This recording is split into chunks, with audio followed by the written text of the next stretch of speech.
Welcome to lunch hour. This is Satish. 3 ఏళ్లలో అమరావతిని పూర్తి చేస్తామని అసెంబ్లీ వేదికగా ఏపీ సర్కార్ ప్రకటించింది. ఎమ్మెల్యే సుజనా చౌదరి అడిగిన ప్రశ్నకు మంత్రి నారాయణ సమాధానం ఇచ్చారు. రాజధాని నిర్మాణానికి 64,721 కోట్ల వ్యయం అవుతుందన్న మంత్రి నారాయణ ఈ నిధులను వివిధ రూపాల్లో సేకరిస్తామన్నారు. రైతులకు డెవలప్మెంట్ చేసిన ఫ్లాట్లను దశలవారీగా అప్పగిస్తామని, వచ్చే 3 ఏళ్లలో ఈ ప్రక్రియ పూర్తి చేస్తామని చెప్పారు. ఇక ప్రభుత్వం చెప్తున్నట్టు రాబోయే 3 ఏళ్లలో అమరావతి పూర్తవుతుందా? నిధుల సేకరణలో ప్రభుత్వం ముందున్న ఆప్షన్స్ ఏంటి? అమరావతి ఏర్పాటులో సిఆర్డీఏ పాత్ర ఏంటి? ఇదే అంశంపై వాటి లంచ్ అవర్ డిబేట్లో మాట్లాడబోతున్నాం. మనతో పాటు చర్చలో పాల్గొంటున్నారు అధికార తెలుగుదేశం పార్టీకి సంబంధించి ఆ పార్టీ నేత, అధికార ప్రతినిధిగా ఉన్న శ్రీనివాస్ చౌదరి గారు, అలాగే వైఎస్ఆర్ కాంగ్రెస్ పార్టీ నుంచి ఆ పార్టీ నేత, అధికార ప్రతినిధిగా ఉన్న కాకమాన్ రాజశేఖర్ గారు డిబేట్లో జాయిన్ అవుతున్నారు. కాకమాన్ రాజశేఖర్ గారు, చాలా సందర్భాల్లో అంటే మీరు అధికారంలో ఉన్నప్పుడు అమరావతికి సంబంధించి అప్పటి ప్రస్తుతం మీ మండలిలో ఉన్న మీ పక్ష నేత, అప్పటి మంత్రి బొత్స సత్యనారాయణ చేసిన వ్యాఖ్యల నుంచి చాలా గందరగోళాలు చోటు చేసుకున్న పరిస్థితి. కానీ ఇప్పుడు రాజధాని అమరావతి నిర్మాణానికి సంబంధించి 3 ఏళ్లలో పూర్తి చేస్తామంటూ కార్యక్రమం ఏ విధంగా వెళ్ళబోతోంది? నిధుల సమీకరణ ఎక్కడి నుంచి తేబోతున్నాం? అలాగే కేంద్రం పూచీతో వస్తున్న సాయంకి సంబంధించి కేవలం దానికి ప్రభుత్వానికి సంబంధం ఉండదు, అది సిఆర్డీఏకి మాత్రమే సంబంధం ఉంటుందని మొత్తం ఇన్ డీటెయిల్డ్గా ఒక పాజిటివ్ వేలో మంత్రి నారాయణ ఒక ప్రకటన చేశారు. దీనిపై ముందు మీ స్పందన ఏంటి? Sir good afternoon. Sir good afternoon అండి. మిత్రులు శ్రీనివాస్ చౌదరి గారికి కూడా ముందు నమస్కారాలు. ఈ అమరావతి నిర్మాణానికి ఉన్నటువంటి ఇబ్బందులు మేము మొట్టమొదటి నుంచి కూడా చెప్తానే ఉన్నాం. అంటే ఒకచోట అభివృద్ధి అనేటువంటిది కేంద్రీకృతం కాకూడదు, రాష్ట్రం మొత్తం కూడా 3 ప్రాంతాలు కూడా కేంద్రీకృతం అవ్వాలి, అభివృద్ధి చెందాలని మేము ఆశించాం. ఏది ఏమైనా మరి అధికారంలో వాళ్ళు ఉన్నారు కాబట్టి నేను ఒకటి సూటిగా అడగదలుచు.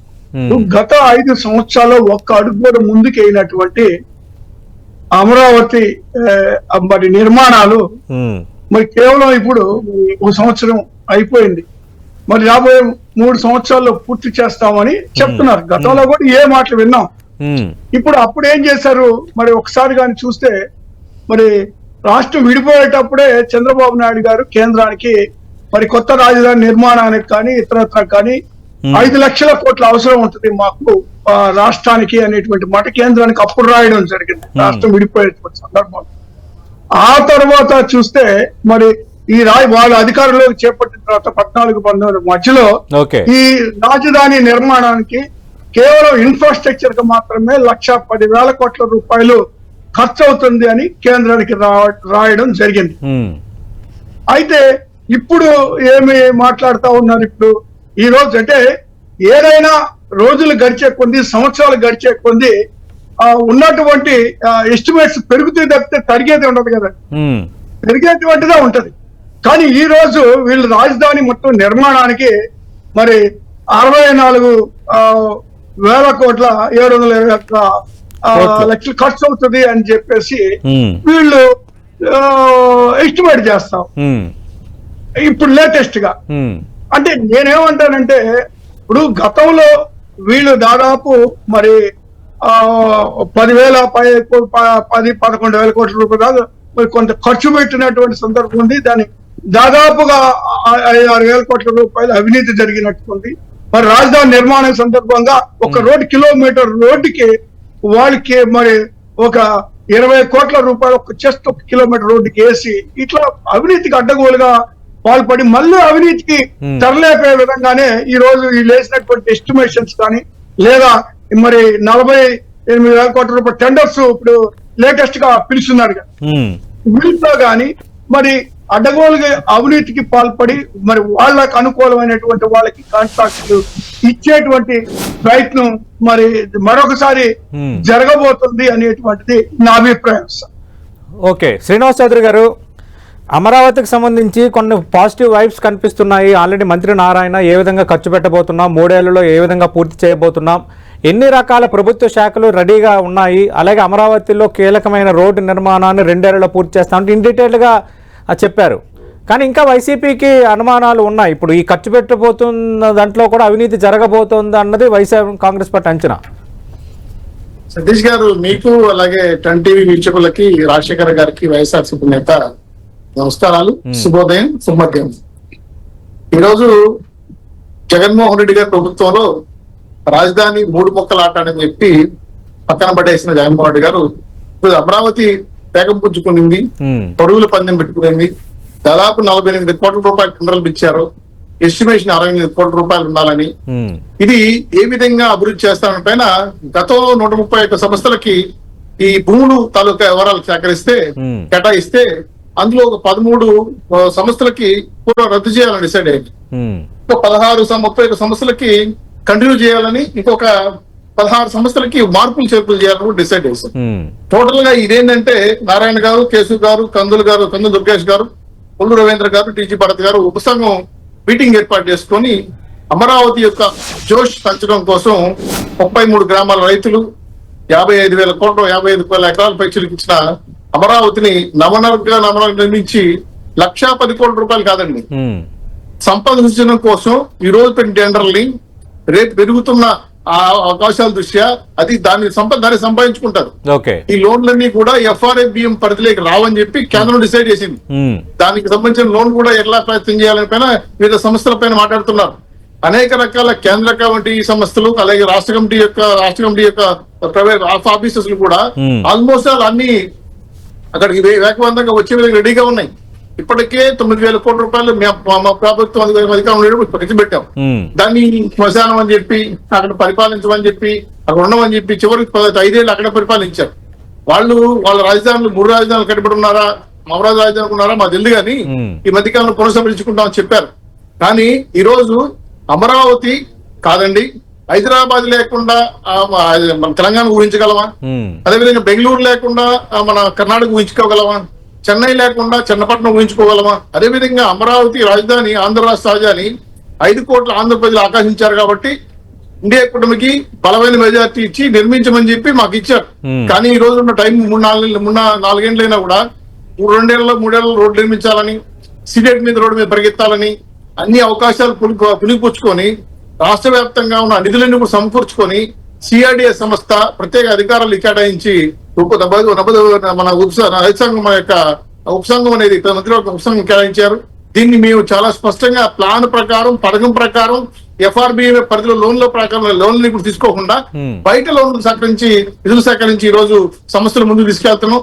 రాజధాని నిర్మాణం అనేది మా కర్తవ్యం, ఆంధ్రప్రదేశ్ ఇచ్చిన మా కోరిక. వాళ్ళ ఓట్లేసి గెలిపించిన అమరావతి నిర్మాణం కోసం గతంలో అమరావతి రైతులు గాని, అమరావతి ఇబ్బంది పెట్టిన పోరాటం గాని చాలా సందర్భాలు చూసాం. 1600 రోజులు పోరాటం చేశారు, రైతులు కొట్టారు, వాళ్ళు కేసులు పెట్టారు, 2,600 కేసులు పెట్టారు. అవన్నీ కూడా ఎగిరిస్తున్నాం. మీకు తెలుసో తెలీదు, అమరావతి నిర్మాణానికి ఆయన ఖర్చులతో పాటు కౌలుకి 4 కోట్ల రూపాయలు పెండింగ్ ఉన్నారు. మేము వచ్చి ఈ రోజు పే చేసే వాళ్ళకి అవన్నీ కూడా వాళ్ళ అప్పులు నిర్ణయాన్ని ప్రకారం, కౌలు ప్రకారం కేటాయించాం.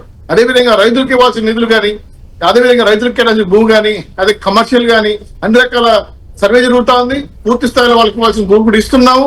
విపరీతమైన జోష్ పెరిగింది ఈ మధ్యగా. అమరావతి నిర్మాణం పెరిగిన తర్వాత కన్స్ట్రక్షన్ కూడా స్టార్ట్ అయింది. పూర్తిగా ఈ రోజు టెండర్లని కూడా పిలిచి ఆల్మోస్ట్ ఫైనలైజ్ చేసి కొన్ని సంస్థలకి, అనివార్యమైన సంస్థలకు పనిచేయకుండా వాళ్ళకి రద్దు చేస్తున్నాం. మిగిలిన వాళ్ళకి దానికి 5 రోజులు కేటాయించి అమరావతి పరువులు పండిస్తున్నాం. అక్కడ అమరావతి ఇంద్రుడు పరిపాలించిన రాజ్యం అయితే చంద్రబాబు నాయుడు ఇక్కడ అమరావతిని పరిపాలించే రాజ్యంగా ముందుకు తీసుకెళ్తున్నాం. ఆంధ్ర రాష్ట్ర కళలు నెరవేర్చే విధంగా ఏదైతే కోరుకుంటున్నారో 5 కోట్ల ఆంధ్రప్రదేశ్ కళ నెరవేర్చే విధంగా అమరావతి నిర్మాణం చేసి తీరుతాం. మేము చేసిన తర్వాతే ఓటడుగుతాం. మా నిర్మాణం పూర్తయిన తర్వాత, అమరావతి నిర్మాణం పూర్తయిన తర్వాత కేంద్ర ప్రధానమంత్రి గారు ప్రారంభించారు, ఆయన ద్వారా మళ్ళీ ప్రారంభిస్తాం. ఇవన్నీ కూడా పూర్తిగా మేము ఏదైతే చెప్పామో అది నిర్ణయించిన ప్రకారం, చట్ట ప్రకారం, పద్ధతి ప్రకారం పూర్తి చేసి అమరావతి నిర్మాణాన్ని ఓట్లాడడానికి వస్తాం, ఎలక్షన్కి వస్తామని చెప్పి సవాల్ చేస్తున్నాం సార్. రైట్. కాకమాన రాజశేఖర్ గారు, అమరావతి నిర్మాణాన్ని పూర్తి చేసే మేము వచ్చే ఎన్నికల్లో ఓట్లు అడగడానికి వస్తామని ఇక చాలా కంఠాపదంగా చెప్తున్నారు శ్రీనివాస్ చౌదరి గారు. అలాగే మంత్రి నారాయణ కూడా ప్రకటన చేశారు. ఒకటి, కేంద్రం గ్రాంట్ కింద 1,560 కోట్లు అనేది ఒకటి, హట్కో నుంచి 11,000 కోట్లను అది 2-3 రోజుల్లో రాబోతుంది. రాజధానికి వరల్డ్ బ్యాంకు, ADB బ్యాంకు కలిపి 13,400 కోట్లు లోన్ ఇస్తున్నాయి. KFW బ్యాంక్ 5,000 కోట్లు లోన్ ఇస్తుందని మొత్తం ఇన్ డీటెయిల్గా ఏం జరుగుతుంది అన్నది వివరించారు.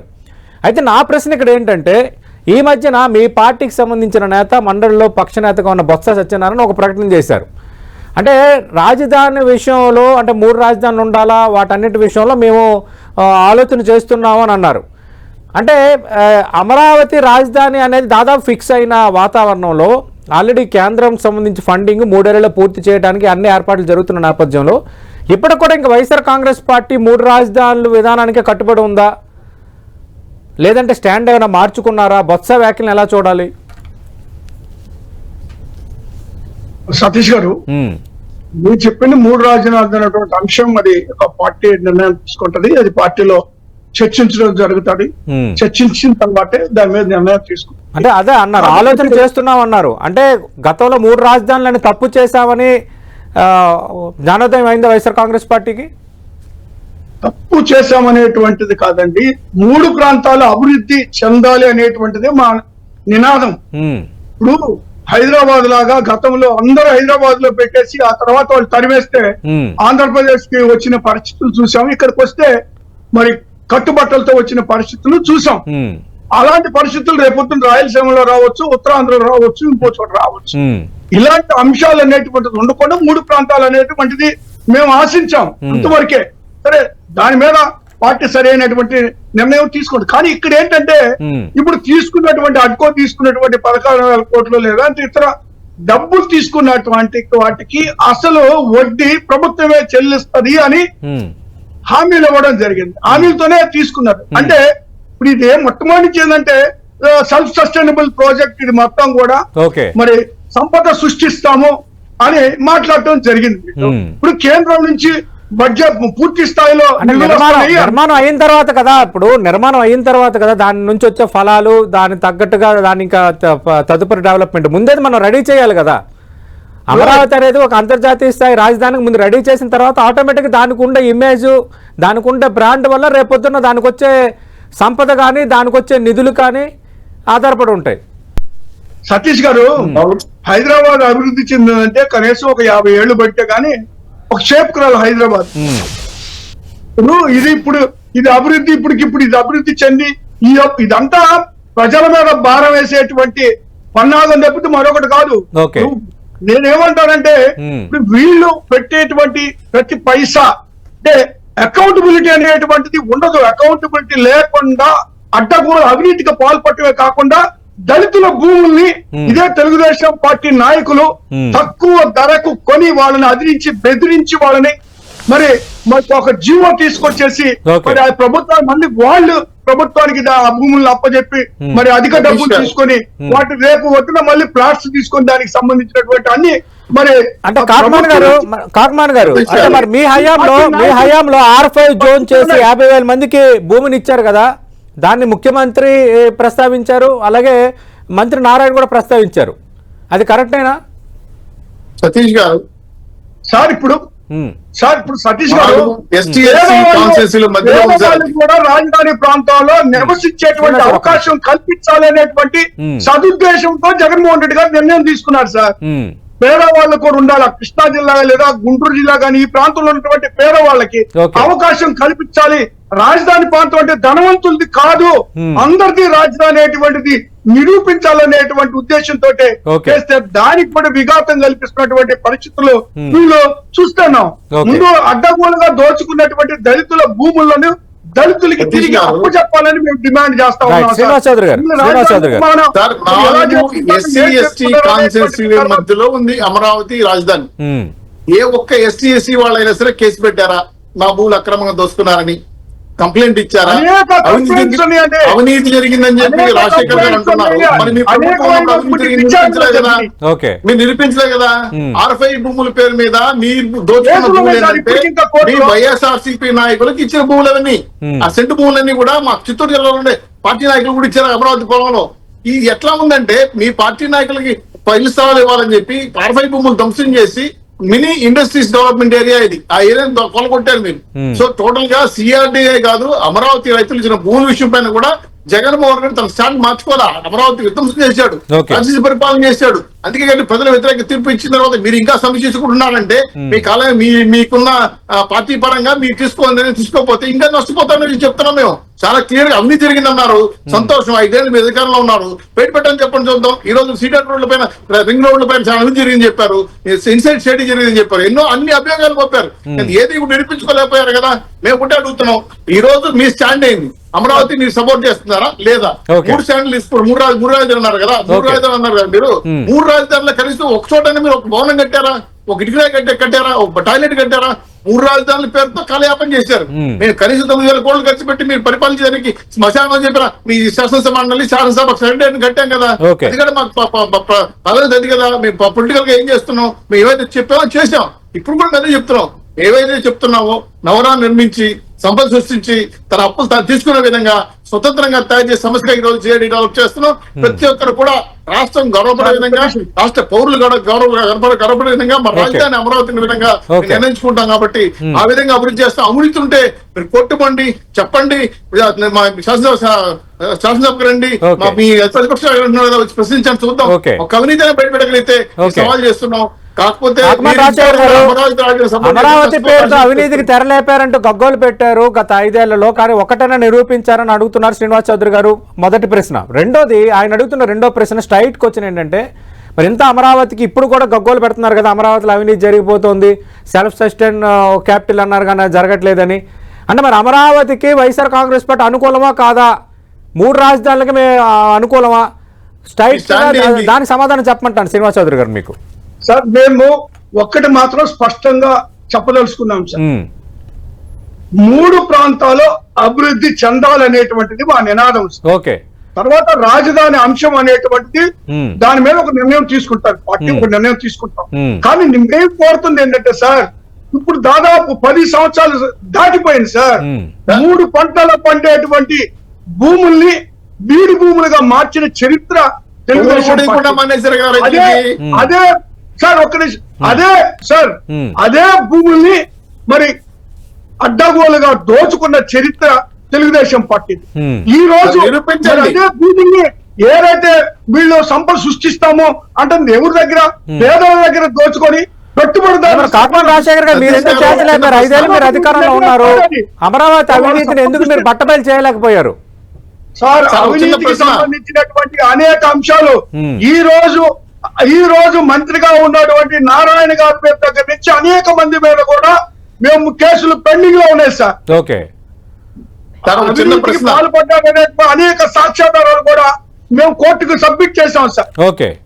కాబట్టి నేను ఒకటి చెప్పదలుచుకున్నాను సార్, మీకు ఇంకో ప్రశ్న అడుగుతున్నా శ్రీనివాస్ చౌదరి గారు.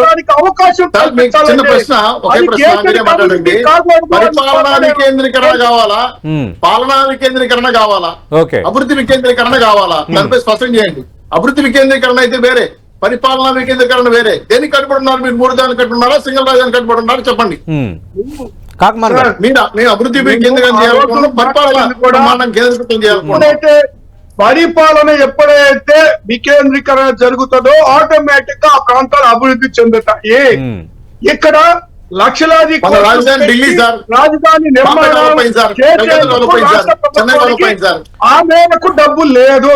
రెండోది వచ్చి 30,000 మరి ఎకరాలు తీసుకున్న సందర్భంలో జగన్మోహన్ రెడ్డి గారు ఆ రోజు అసెంబ్లీలో అది రైతుల నుంచి కాకుండా ప్రభుత్వ భూమి అయ్యింటే బాగుంటది అన్నారు తప్పితే మరి రైతుల దగ్గర బలవంతంగా మరి వాటిని సేకరించేటువంటి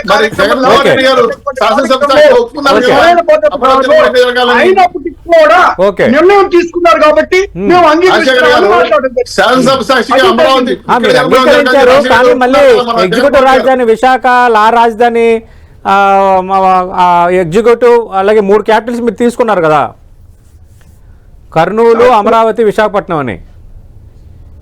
కాకమాన్ న్యాయ రాజధాని, రాజధాని, పరిపాలన రాజధాని చెప్పారు కదా. ఆ రోజు నిర్ణయం తీసుకుంది కరెక్ట్ సార్, ఆ రోజు నిర్ణయం తీసుకుంది 3 ప్రాంతాలు అభివృద్ధి చెందారు. కానీ మరి ఇప్పుడు చూస్తాం సార్, వీళ్ళు ఏమాత్రం అభివృద్ధి చేస్తారో, మరి వీళ్ళు ఇచ్చినటువంటి 3 ఏళ్లలో మరి ఏ మేరకు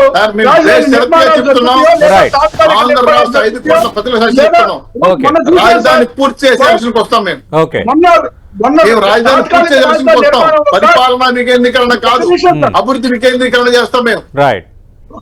అన్ని ప్రాంతాలకి 23 జిల్లాలకి. కాకమాన రాజశేఖర్ గారు, అమరావతి నిర్మాణాన్ని పూర్తి చేసే మేము ఎన్నికలకు వస్తాము, మాకు కావాల్సింది అభివృద్ధి వికేంద్రీకరణ, పరిపాలన వికేంద్రీకరణ కాదంటున్నారు శ్రీనివాస్ చౌదరి గారు. సార్, సవాల్ విసురుతున్నారు. ఖచ్చితంగా మేము అమరావతి కంప్లీట్ చేస్తే వచ్చి ఓటు అడుగుతా ఉంటున్నారు. అవును సార్, నిలబడ్డాం మనం తప్ప మీలాగా మేము 3 రోజులు మాట అని చెప్పేది మళ్ళా పుసుకేసేది అలా చేయటం లేదు. ఇచ్చిన భూములకి ఏం చేస్తాం, వచ్చిన కౌలు చెప్తాం, అవును ఇదే మాట 14-19 దాకా చెప్పారు సార్. అప్పుడు ఏం చేశారు? తాత్కాలిక రాజధాని నిర్మించారు. గత ప్రభుత్వం యొక్క పరిపాలన దక్షిణ కొనసాగిస్తా అనుకున్నాం, మీ జగన్మోహన్ గారు కాకమల రాజశేఖర్ గారు 14-19 అంశాన్ని మీరు లేవనెత్తారు, ప్రజలు విశ్వసించారు, మీకు అధికారం ఇచ్చారు. కానీ ఇప్పుడు ఆల్రెడీ ఫండింగ్ ఎక్కడి నుంచి వస్తుందన్న దానిపైన ఇష్యూ క్లారిటీ ఉంది. అలాగే కేంద్రం నుంచి వస్తున్న గ్రాంట్ పై క్లారిటీ ఉంది. అలాగే పనులు కూడా చాలా వేగవంతమయ్యాయి. ఇంకా మీకు అనుమానం ఏంటి అమరావతికి సంబంధించి? ఇంకా అంటే పూర్తి అవ్వదనా 3 ఏళ్లలో? కట్టుబడలేరా మీరు? ఒక్క నిమిషం ఆగమనండి సార్. మాట్లాడండి సార్, మాట్లాడండి. 14 నుంచి 19 దాకా ఏ మాటలు విన్నాం? ఇంతే ఊరికి హైప్ క్రియేట్ చేస్తారు. గతంలో చూసాం కదా సార్, గ్రాఫిక్స్ తోటి రాజధాని చూపించారు. ఒక్క నిమిషం ఆగండి సార్, ఒక్క నిమిషం ఆగండి. ఇప్పుడు గతంలో గ్రాఫిక్స్ తోటి చూపించారు సార్, ఇప్పుడు మరొకసారి చూపించబోతున్నాను. 2014-19 మధ్య ఎన్డీఏలో టీడీపీ ఉన్నది 3 సంవత్సరాలు 9 నెలలు, అంటే చివరి 15 నెలలు ఎన్డీఏ నుంచి బయటకు వచ్చేసిన పరిస్థితి. కానీ ఇప్పుడు ఎన్డీఏతో సరైన సయోధ్య వాతావరణంలో ఉంది. అలాగే తెలుగుదేశం పార్టీ చాలా కీలకం అక్కడ ఎన్డీఏ ప్రభుత్వం నిలబడడానికి. అలాగే కేంద్రం రెస్పాండ్ అవుతున్న తీరు కూడా చాలా పాజిటివ్గా ఉంది, కనిపిస్తుంది కదా. ఇంకా మీకు అనుమానం ఎందుకు అమరావతి నిర్మాణం అవ్వదు? ఇంకా గందరగోళాలు ఉన్నాయి, ఈ డబ్బులతో అవినీతి చేస్తారని? ఇప్పుడు ఒకటి సార్, సతీష్ గారు ఏదో ఒక ఆంధ్రప్రదేశ్ ఒక రాజధాని వస్తుంది కదా స్పెసిఫిక్ గా. 4 సంవత్సరాలు కలిసి ఉన్నారు సార్. 4 సంవత్సరాలు కలిసి ఉంటే వీళ్ళకి ఇచ్చినటువంటి గ్రాంట్ ఆ రోజైనా కూడా 1500 కోట్లు. ఓకే సరే, ఇప్పుడు ఈ విషయాలు మాట్లాడుకుందాం. ఇప్పుడే పాజిటివ్ గా రెస్పాండ్ అవుతుంది కదా కేంద్రం. కేంద్రం పూర్తితో గ్రాంట్స్ కూడా వస్తున్నాయి కదా. అవును సార్, రానియండి సార్, అది రావాలా, వీళ్ళు నిర్మాణం చేపట్టాలా?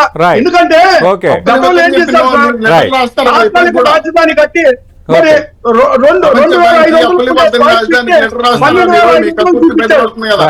12,500 స్క్వేర్ ఫీట్ చూపించి అడ్డగోలు అవినీతికి పాల్పడ్డారు. వర్షం పడితే ఏమైందంటే 2 సెంటీమీటర్లు బయట పడితే 4 సెంటీమీటర్లు లోపల వర్షం కురిసింది. ఇది వీళ్ళ నిర్మాణాలు గతంలో చేసింది. రేపు చేయడం కూడా ఎంత సోంగా చేస్తారో కూడా చూస్తాం కదండి.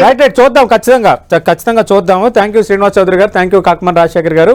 అమరావతికి సంబంధించి పూర్తి స్థాయిలో వేగం పెరిగినట్టుగా మనకి క్లియర్ కట్గా అర్థమవుతుంది. మంత్రి నారాయణ అసెంబ్లీలో స్పెసిఫిక్ గా ఇప్పటి వరకు పనులు ఎంతవరకు వచ్చాయి, ఏం చేయబోతున్నాము, నిధుల సమీకరణ ఏ విధంగా ఉండబోతోంది, అలాగే అమరావతిలో ఇన్ఫ్రాస్ట్రక్చర్, రోడ్ల నిర్మాణం, శాఖలకి కేటాయిస్తున్న భవనాలకు సంబంధించి కూడా క్లియర్ కట్గా పిన్ టు పిన్ పాయింట్ మొత్తం ఎక్స్ప్లెయిన్ చేసిన వాతావరణం అయితే కనిపిస్తోంది. 3 ఏళ్లలో అమరావతి చేస్తామని మంత్రి నారాయణ చెప్తున్నారు. అలాగే తెలుగుదేశం పార్టీ మంత్రులు కానీ నేతలు కానీ స్పెసిఫిక్గా ఒక సవాల్ అయితే విసురుతున్నారు. ఖచ్చితంగా అమరావతి రాజధాని నిర్మాణం పూర్తి చేస్తే మేము ఓటు అడుగుతామని ఆ ధోరణిలోనే వర్క్స్ కూడా స్పీడ్గా జరుగుతున్న నేపథ్యంలో ఫైనల్గా అమరావతికి ఎలాంటి అడ్డంకులు లేకుండా ఇంకా మరింత ముందుకు వెళ్ళాలని కూడా మనం కోరుకుందాం. ఎందుకంటే ఆంధ్రప్రదేశ్కి ఇప్పటి వరకు ఒక స్పెసిఫిక్ రాజధాని, పూర్తిగా అడ్మినిస్ట్రేటివ్ రాజధాని లేని వాతావరణం క్రియేట్ అయిన పరిస్థితుల్లో కేంద్రం నుంచి వస్తున్న సహాయం, అలాగే ఎన్డీఏలో తెలుగుదేశం పార్టీ, జనసేన ఉన్న నేపథ్యం, ఈ స్పీడ్ పెరగటం, వీటన్నిటితో అమరావతి కళ త్వరలో పూర్తి స్థాయిలో సాక్షాత్కారం కాబోతుందన్న